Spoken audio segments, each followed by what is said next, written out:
This is an ABC News special report.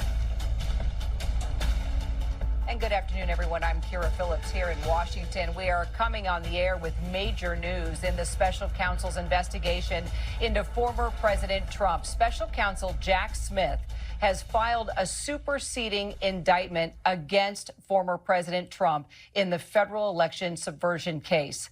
Let's get straight to our Chief Justice correspondent, Pierre Thomas. Pierre, let's talk about how this new indictment is different from the original one, and why has special counsel taken this step?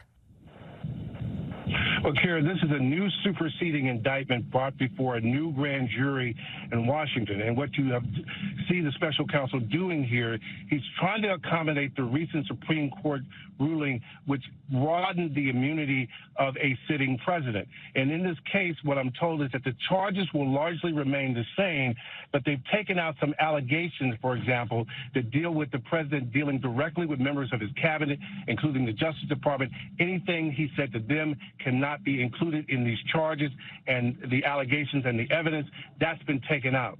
The other thing that's happening here is that they're making very clear in this indictment that these charges are being brought in connection with actions that former President Trump took as a candidate.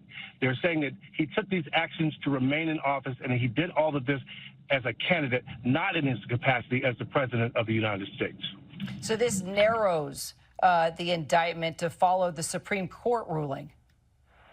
Absolutely. That is the focus. I was just briefed by some sources who were involved with the case, and they're saying this is to accommodate the Supreme Court ruling. They imply and go by the guidelines that's set forth by the Supreme Court. This view on this, and this will be litigated as well, but this superseding indictment is to accommodate the recent Supreme Court ruling. Got it. And I know Pierre cut out just for a second there. That's what happens when we have breaking news and you're trying to get to the Bureau as fast as you can. Pierre, appreciate it so much. Let's get right now to our senior investigative correspondent, Aaron Katursky.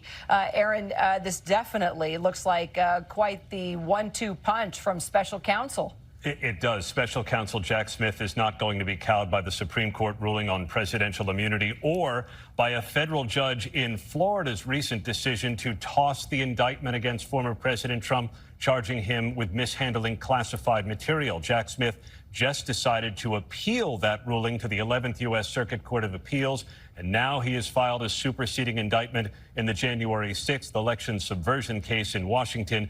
Former President Trump remains charged with conspiracy to defraud the United States, and over more than 36 pages, this new indictment says the purpose of that conspiracy, as alleged, was to overturn the legitimate results of the 2020 election by using knowingly false claims of election fraud. It goes on to allege the same things that Trump was charged with doing as before, although, as Pierre notes, things he did as a private citizen, as a candidate, not as a sitting president of the United States. Jack Smith making it clear he's going to continue to try and go after former President Trump for past alleged misdeeds, even as Trump seeks the White House again, Kira.